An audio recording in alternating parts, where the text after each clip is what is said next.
आज के क्लास में मैं क्लास 11th ज्योमेट्रिक प्रोग्रेशन से रिलेटेड एक्सरसाइज 9.3 देखता हूँ। इस जो कि ये सीक्वेंस एंड सीरीज का लेक्चर 14 होगा। तो ये 9.3 एक्सरसाइज एनसीईआरटी सॉल्यूशन के अंतर्गत क्वेश्चन नंबर 5 क्या दिया गया है वो देखें। Which term of the following sequences, यानी कि यहाँ पे नंबर ऑफ टर्म्स की वैल्यू निकालना है। ये जो जीपी में है, ये सबसे पहले तो ये जीपी है।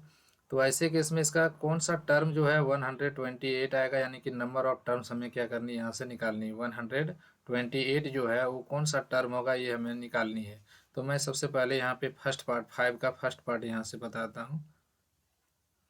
यहाँ से जो हमारा फर्स्ट टर्म दिया हुआ है जीपी का, वो क्या दे दिया है, 2 के इक्वल दिया है। कॉमन रेशियो निकालना है, तो कॉमन रेशियो निकालने के लिए मैं क्या करूँगा, A2/A1 कर लूँगा। तो A2 2√2 है और A1 क्या है, 2 है। तो ये 2 कैंसिल हो जाएगा। तो कॉमन रेशियो हमें यहाँ से क्या मिल जाएगी, 2 के इक्वल मिल जाएगी। तो ये कॉमन रेशियो हो गया और साथ में हमें फर्स्ट टर्म मालूम है। और यहाँ पे दे दिया nth टर्म दिया है। तो जनरल टर्म क्या दिया हुआ है, देखिए ये जीपी का जो जनरल टर्म है, या nth टर्म बोलें या जनरल टर्म बोलें, एक बात एक ही है। तो जनरल टर्म जो है वो आपको nth टर्म के नाम से भी जाना जाता है। जनरल टर्म को क्या बोलते हैं, nth term of the GP. तो ये किसके इक्वल दे दिया है, 128 के इक्वल दिया है।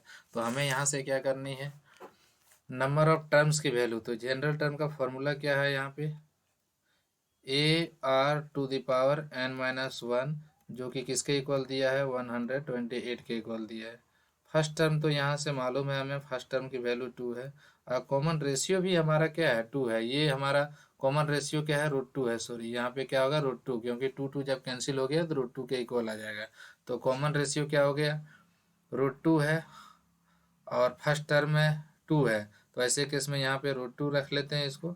और उसका पावर में क्या है, हमारे पास n-1 है।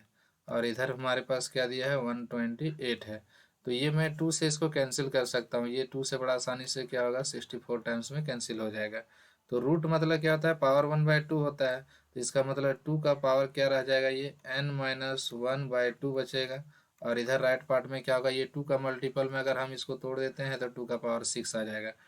कहने का मतलब क्या है, यहाँ से n-1 जब बेस इक्वल होता है एक्सपोनेंट्स पावर रूल के अनुसार, तो दोनों का पावर भी क्या हो जाएगा, इक्वल हो जाएगा। n-1/2 इक्वल टू क्या होगा, 6 बचेगा। तो यहाँ से सिंप्लीफाई अगर करते हैं तो क्रॉस मल्टीप्लिकेशन के बाद n-1 इक्वल टू 6, यानी कि फाइनली हमें जो मिलेगा, n की वैल्यू क्या मिल गया, 7 मिल गया। तो ये हमारा क्या हुआ, फर्स्ट पार्ट कंप्लीट हो गया।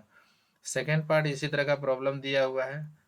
कौन सा टर्म जो है जीपी का क्या कहलाएगा, 729 है। जीपी का लुक है, यहाँ पे फर्स्ट टर्म दिया हुआ है, सेकंड टर्म दिया हुआ है, थर्ड टर्म दिया हुआ है और उसका जनरल टर्म दिया हुआ है। कौन सा टर्म जो है 729 के इक्वल होगा।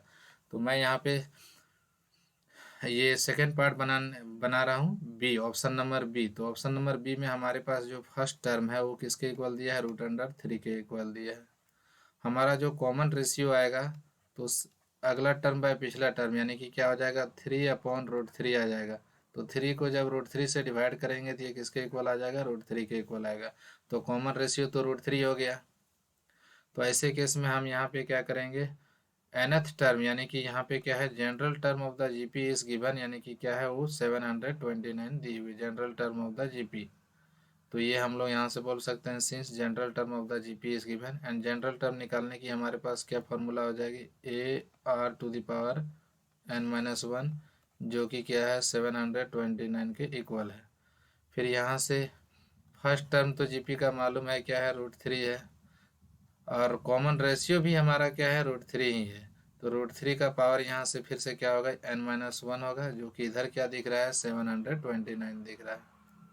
यहाँ से क्या बनेगा वो देखिए, ये √3 है, यहाँ √3 का पावर 1/2 है, यानी कि √3 तो √3 और √3 अगर कंबाइन हो जाएगा तो यहाँ से क्या होगा, पावर में एक का 1 है और एक का पावर में n-1 है। कहने का मतलब इस तरह का एक्सपोनेंट्स पावर का रूल यहाँ अप्लाई होगा। अगर x का पावर n है इंटू x का पावर n-1 है, तो दोनों पावर ऐड होगा तो क्या होगा, जो x का पावर केवल n होगा। तो यही प्रॉपर्टी को यहाँ यूज़ करते हैं। तो यहाँ x की जगह में क्या नज़र आ रहा है, √3 नज़र आ रहा है। तो √3 का पावर क्या हो जाएगा, केवल का केवल यहाँ n बचेगा। और इधर क्या है, हमारे पास 729 है। और 729 के बदले हम 3 का मल्टीपल में क्या लिख सकते हैं, ये √3 है और उसका पावर क्या है, n है। तो ये √3 को मैं क्या बोलूँगा, यहाँ से √3 को हटा देते हैं, √3 के बदले पावर 1/2 कर देंगे इसका। तो ऐसे केस में क्या आएगा, 3 का पावर ये क्या बन जाएगा, ये n/2, क्योंकि n पहले से पावर है और पावर 1/2 आएगा तो n/2 होगा। और 729 के बदले मैं क्या लिख सकता हूँ, देखिए 729 के बदले 3 का पावर 6 होगा। ये कैसे 3 का पावर 6 आएगा, प्राइम फैक्टराइजेशन अगर करेंगे तो 3 का पावर 3 क्या होता है, 27, और फिर 3 का पावर 27। देखिए इसको आसानी से हम लोग जज कर सकते हैं, 3 का पावर जो 3 है वो 27 है। फिर यहाँ 3 का पावर 3 करेंगे तो क्या हो जाएगा, 27 ही होगा। तो दोनों का प्रोडक्ट 729 हो जाएगा, यानी कि 3 का पावर 6।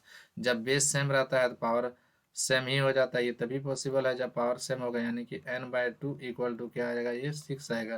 क्रॉस मल्टीप्लाई जैसे करेंगे तो यहाँ से n की वैल्यू हमें क्या मिल जाएगी, 12 मिल जाएगी। ये फोर्थ क्वेश्चन नंबर 5th का जो थर्ड ऑप्शन है वो क्या दिया, 1/3, 1/9, 1/27 का कौन सा टर्म 1/19,683 होगा। तो बिल्कुल सेम ऑप्शन नंबर ए और बी के जैसे ही ऑप्शन सी को हम लोग बनाएंगे। तो यहाँ पर इसका फर्स्ट टर्म तो हमें दिख रहा है, फर्स्ट टर्म किसके इक्वल है, यहाँ पे हियर। तो since first term of the GP is given, तो ये जीपी का फर्स्ट टर्म क्या है, 1/3 का इक्वल है। यहाँ पे कॉमन डिफरेंस क्या होगा, कॉमन डिफरेंस यानी कि 1/9 को हमें डिवाइड करनी है कितना, 1/3 से डिवाइड करनी है, तब तो कॉमन डिफरेंस है। कॉमन डिफरेंस नहीं, कॉमन रेशियो। तो यहाँ से 1/9 होगा, अगर मैं उसको 1/3 से डिवाइड करूँगा तो ये मल्टीप्लिकेशन में चेंज होगा तो ये 3 पहुँच जाएगा, यानी कि क्या हो जाएगा, ये 1/3 होगा। तो फर्स्ट टर्म भी 1/3 है, कॉमन रेशियो भी 1/3 है। तो हमें यहाँ से क्या दिया, nth टर्म यानी कि जनरल टर्म क्या दिया हुआ है, यहाँ से देखिए since nth term of the GP is given, तो nth टर्म किसके इक्वल दिया है, 1/19,683 के इक्वल है। जीपी है इसलिए कॉमन रेशियो हुआ, एपी रहता तो कॉमन डिफरेंस आता। तो यहाँ पर क्या बना रहा है, nth टर्म, यानी कि हमारा जनरल टर्म निकालने का जो फॉर्मूला है, ए आर का पावर क्या है, n-1 है, और इधर क्या है, 1 ये 19,683 है। ठीक है, तो यहाँ से मैं क्या करूँगा, फर्स्ट टर्म यानी कि ए का वैल्यू पुट करूँगा 1/3, और यहाँ से क्या है, ए का वैल्यू, आर का भी वैल्यू तो हमारे पास 1/3 ही है, उसका पावर क्या है, n-1 है। तो यहाँ से क्या होगा, 19,683। ठीक है, आगे की ओर इसको हम कंटिन्यू कर लेते हैं यहाँ से। तो मेरा कुछ इस तरह से आ जाएगा, ये देखिए 1/3 और 1/3 दोनों तो सेम बस है, बीच में मल्टीप्लाई साइन लगा हुआ है, तो दोनों का पावर जुड़ जाएगा, 1/3 का पावर 1 और 1/3 का पावर n-1, तो प्लस -1 कैंसिल होगा, तो केवल 1/3 का पावर क्या बच जाएगा, यानी कि हमें जो यहाँ से बचेगी इस तरह से बच जाएगा, 1/3 उसका पावर यहाँ पे 1 है, और एक बार क्या है, n-1 है।